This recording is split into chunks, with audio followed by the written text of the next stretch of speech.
Guys, welcome back to my channel. So ಇವತ್ತಿನ topic ಏನಪ್ಪ ಅಂದರೆ, ಡೆಲಿವರಿ ದಿನ ನಿಮಗೆ ಏನೇನೆಲ್ಲ ಪ್ರೊಸೀಜರ್ಸ್ ಇರುತ್ತೆ, ಮೀನ್ಸ್ ಪ್ಲ್ಯಾನ್ಡ್ ಸಿ ಸೆಕ್ಷನ್ ಮಾಡ್ತಾರಲ್ಲ, ಅದಕ್ಕೆ ಏನೇನು ಪ್ರೊಸೀಜರ್ಸ್ ಇರುತ್ತೆ ಅಂತ ನಾನು ನಿಮಗೆ ಹೇಳ್ತಾ ಹೋಗ್ತೀನಿ. ಮೊದಲನೇದಾಗಿ ಪ್ಲ್ಯಾನ್ಡ್ ಸಿ ಸೆಕ್ಷನ್ ಐದರ್ ನೀವೇ ಡೇಟ್ ಚೂಸ್ ಮಾಡ್ಕೊಬೋದು, ಯಾವ ಡೇಟಲ್ಲಿ ನಾನು ಸಿ ಸೆಕ್ಷನ್ ಮಾಡಿಸ್ಕೋಬೇಕಂತ. ಆರ್ ಎಲ್ಸ್ ನಿಮಗೆ ಒಳ್ಳೆ ಫೈನ್ ಡೇಟ್ ನೋಡಿ ಡಾಕ್ಟರೇ ಹೇಳ್ತಾರೆ. ಆ್ಯಂಡ್ ಯಾವ ಇನ್ಸ್ಟೆನ್ಸಸಲ್ಲಿ ಹೇಳ್ತಾರೆ ಡಾಕ್ಟರ್ ಅಂದರೆ, ನಿಮಗೆ ಹೈ ರಿಸ್ಕ್ ಇದೆ ಪ್ರೆಗ್ನೆನ್ಸಿ, ನಿಮಗೆ ನಾರ್ಮಲ್ ಡೆಲಿವರಿ ಆಗೋದಿಲ್ಲ, ಆ ಇನ್ಸ್ಟೆನ್ಸಲ್ಲಿ ನಿಮಗೆ ಪ್ಲ್ಯಾನ್ ಸಿ ಸೆಕ್ಷನ್ ಸಜೆಸ್ಟ್ ಮಾಡ್ತಾರೆ. ಆ್ಯಂಡ್ ಈವನ್ ನೀವು ಕೂಡ ಆಪ್ಟ್ ಮಾಡ್ಕೊಬೋದು, ನನಗೆ ನಾರ್ಮಲ್ ಡೆಲಿವರಿ ಭಯ ಆಗುತ್ತೆ ಅಂದರೆ you can go for plan C section. And next ಅದಾದಮೇಲೆ ಇಂಥ ಪರ್ಟಿಕ್ಯುಲರ್ ಡೇಟ್ ಅಂತ ಹೇಳ್ತಾರೆ. ಆ ಡೇಟಲ್ಲಿ ನೀವು ನಿಮಗೆ ನೆಕ್ಸ್ಟ್ ಡೇ ಡೆಲಿವರಿ ಇದೆ ಅನ್ನೋವಾಗ ನೀವೇನು ಮಾಡಬೇಕು, ಆ್ಯಂಡ್ ರಾತ್ರಿ ನೀವೇನು ತಿಂತೀರಾ ಅಷ್ಟೇ ಲಾಸ್ಟು. ನಿಮಗೆ ಫೈನ್ ಮಾರ್ನಿಂಗ್ ಹೇಳ್ತಾರೆ, ಮಾರ್ನಿಂಗ್ಗೆ ಬರೋದಕ್ಕೆ ಹೇಳ್ತಾರೆ ಖಾಲಿ ಹೊಟ್ಟೆಯಲ್ಲಿ, ನೀವೇನೂ ತಿನ್ನೋಂಗಿರಲ್ಲ. ಲಾಸ್ಟ್ ನೀವು ಯಾವಾಗ ತಿಂತೀರಾ ಅಂದರೆ ನೈಟು. ಆ್ಯಂಡ್ ಕುಡಿಯೋದು ಸ್ವಲ್ಪ ನೀರು ಲಿಮಿಟಾಗಿ ಕುಡಿಯೋದಕ್ಕೆ ಹೇಳ್ತಾರೆ. ಆ್ಯಂಡ್ ತುಂಬ ದಾಹ ಆಗೋಯಿತು ಅಂದರೆ ಸ್ವಲ್ಪ ಸಿಪ್ಪಾಗಿ ಕುಡಿಯೋದಕ್ಕೆ ಹೇಳ್ತಾರೆ, ಚೂರು ಜಾಸ್ತಿ ನಿಮಗೆ ಸಜೆಸ್ಟ್ ಮಾಡಲ್ಲ. At least 7 to 8 hours before delivery ನಿಮಗೆ ಖಾಲಿ ಹೊಟ್ಟೆ ಇರಬೇಕಾಗತ್ತೆ. ಆ್ಯಂಡ್ ನೆಕ್ಸ್ಟು ನೀವು ಬೆಳಗ್ಗೆ ನಿಮಗೆ ಅರ್ಲಿ ಮಾರ್ನಿಂಗ್ ಹೇಳಿರ್ತಾರಲ್ವ, ಐದರ್ ನಿಮಗೆ 9 or 10 ಹೇಳಿದರೆ ನೀವು early like 6 o'clock 2 hours 3 hours delivery ಮುಂಚೆ ನೀವು ಹಾಸ್ಪಿಟಲ್ಗೆ ಬಂದು ಅಡ್ಮಿಟ್ ಆಗಬೇಕಾಗತ್ತೆ. ಏನೇನು ಪ್ರೊಸೀಜರ್ಸ್ ಇರುತ್ತೆ ಎಲ್ಲ ಮಾಡಿ ಫಾರ್ಮ್ನ ಫಿಲ್ ಮಾಡಬೇಕಾಗತ್ತೆ. ಆ್ಯಂಡ್ ನೀವೇನೇನು ಫಾರ್ಮು ಫಿಲ್ ಮಾಡಿ ಸೈನ್ ಮಾಡಬೇಕಾಗತ್ತೆ. ಆ್ಯಂಡ್ ನೆಕ್ಸ್ಟ್ ಅದಾದಮೇಲೆ ಏನು ಪ್ರೊಸೀಜರ್ ಇರುತ್ತೆ ಅಂದರೆ, ನೆಕ್ಸ್ಟು ಅಲ್ಲಿ ಕೇಳ್ತಾರೆ ನಿಮಗೆ 6 to 8 hours ಫಾಸ್ಟಿಂಗ್ ಇದ್ದೀರಾ ಅಂತ. ಅರ್ಲಿ ಮಾರ್ನಿಂಗ್ ಕೂಡ ನೀವೇನು ತಿನ್ನಕೂಡ್ದು. ಆ್ಯಂಡ್ ಈವನ್ ಡೆಲಿವರಿ ಆಗೋವರೆಗೂ ನಿಮಗೇನು ತಿನ್ನೋದಕ್ಕೆ ಸಹ ಕೊಡಲ್ಲ. ಪೋಸ್ಟ್ ಡೆಲಿವರಿ ಕೂಡ ನಿಮಗೇನು ತಿನ್ನೋದಕ್ಕೆ ಕೊಡಲ್ಲ. ಈ ಡೆಲಿವರಿ ಆಗಿದ್ದ ರಾತ್ರಿಗೆ ನಿಮಗೆ ಬೇಕಾದರೆ ಕೊಡ್ತಾರೆ ತಿನ್ನೋದಕ್ಕೆ. ಜ್ಯೂಸ್ ಕೊಡ್ತಾರೆ. ಫಸ್ಟು ಜ್ಯೂಸ್ ಎಲ್ಲ ಓಕೆ ಆಯಿತು ಅಂದರೆ ನೆಕ್ಸ್ಟು ಸ್ವಲ್ಪನೇ ಸೆಮಿ ಸಾಲಿಡ್ ಫುಡ್ ಕೊಡ್ತಾರೆ. ನೆಕ್ಸ್ಟು ಅದು ಅಡ್ಜಸ್ಟ್ ಆದಮೇಲೆ ಸಾಲಿಡ್ ಫುಡ್ನ ಕೊಡ್ತಾರೆ. ಅಷ್ಟೊಂದು ಗಟ್ಟಿ ಪದಾರ್ಥ ಕೊಡಲ್ಲ, ಸೆಮಿ ಸಾಲಿಡ್ ಆಗಿರೋ ಪದಾರ್ಥಗಳನ್ನ ಕೊಡ್ತಾರೆ. And next at least 6 to 8 hours fasting ಇರಲೇಬೇಕು ಬಿಫೋರ್ ಆಪ್ರೇಷನ್. ಫಾರ್ಮ್ ಎಲ್ಲ ಫಿಲ್ ಮಾಡಿ ಎಲ್ಲ ಸೈನ್ ಮಾಡಿ ಎಲ್ಲ ಆದಮೇಲೆ ನೆಕ್ಸ್ಟು ನಿಮಗೆ ಹಾಸ್ಪಿಟಲ್ ಗೌನ್ನ ಕೊಡ್ತಾರೆ. ಹಾಸ್ಪಿಟಲ್ ಗೌನ್ನ ನೀವು ಚೇಂಜ್ ಮಾಡ್ಕೊಬೇಕು.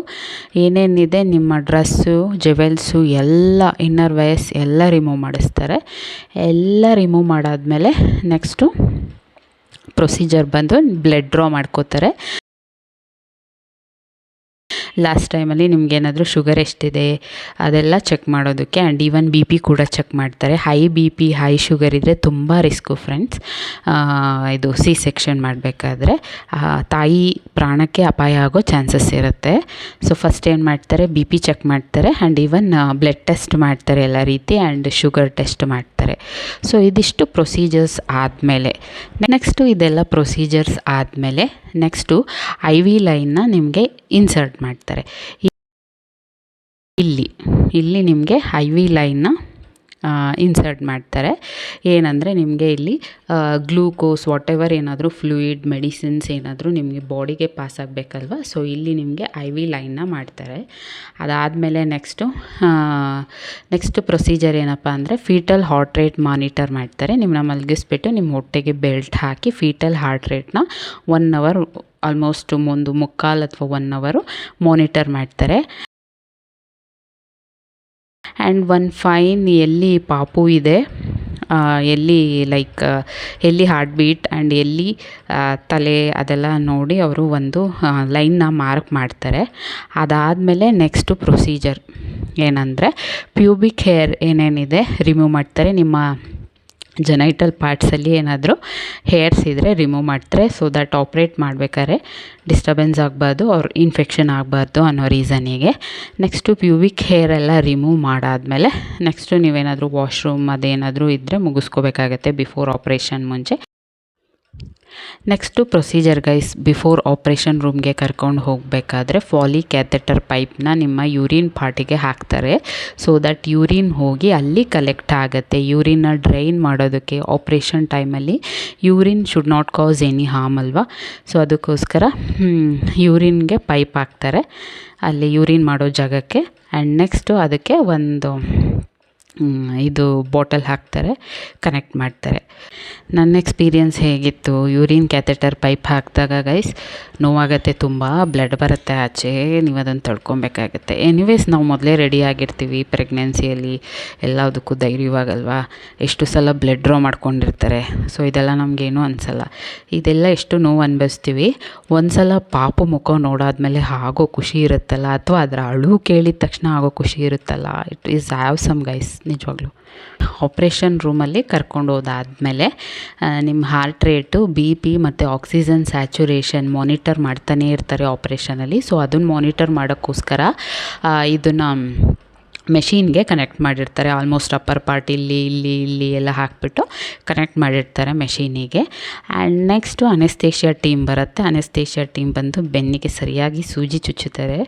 ಅದು ನೋವು ಆಗುತ್ತೆ, ಬಟ್ ಏನು ಮಾಡೋಕ್ಕಾಗಲ್ಲ, ಸ್ವಲ್ಪ ಏನು ಮಾಡಬೇಕು, ತಡ್ಕೊಬೇಕಾಗತ್ತೆ. ನನ್ನ ಎಕ್ಸ್ಪೀರಿಯನ್ಸ್ ಪ್ರಕಾರ ಈ ಸಣ್ಣಕ್ಕಿರೋರಿಗೆ ಬೇಗ ಸಿಕ್ಬಿಡುತ್ತೆ ಗೈಸ್, ಸ್ವಲ್ಪ ದಪ್ಪ ಇರೋರಿಗೆ ಸಿಗೋದು ತುಂಬ ಕಷ್ಟ ಆಗುತ್ತೆ.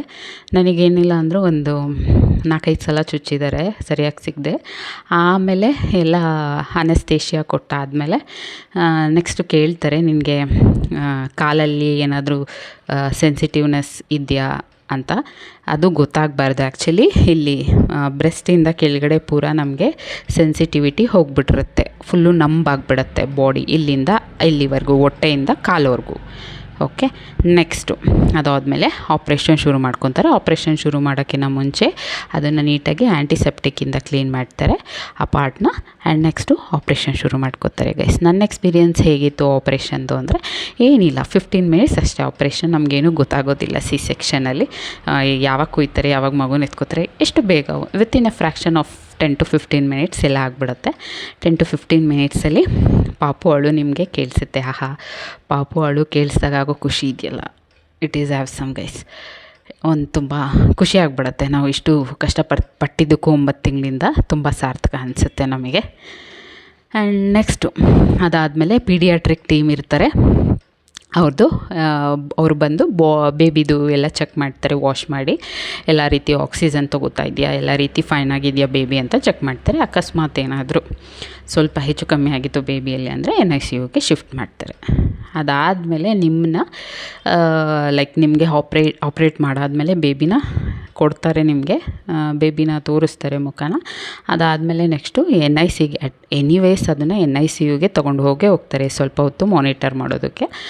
NICUಗೆ ತೊಗೊಂಡು ಹೋದಾದಮೇಲೆ ಆ್ಯಂಡ್ ನೆಕ್ಸ್ಟು ನಿಮಗೆ ನೆಕ್ಸ್ಟು ಎಲ್ಲ ಕ್ಲೋಸ್ ಮಾಡಿ ನೆಕ್ಸ್ಟು ಹೊಲಿಗೆ ಹಾಕ್ತಾ ಇರ್ತಾರಲ್ವ, ಅವಾಗ ನಿಮಗೆ ಫುಲ್ಲು ಗಡ ಅಂತ ನಡುಗ್ತಾ ಇರ್ತೀರ. ಆಲ್ಮೋಸ್ಟ್ 10 ಮಿನಿಟ್ಸ್ 15 ಮಿನಿಟ್ಸ್ ನಿಮಗೆ ಆ ಸೆನ್ಸೇಷನ್ ಬರುತ್ತೆ, ತುಂಬ ಕೋಲ್ಡ್ ಆದಂಗೆ ಅನಿಸುತ್ತೆ ಬಾಡಿ ಎಲ್ಲ.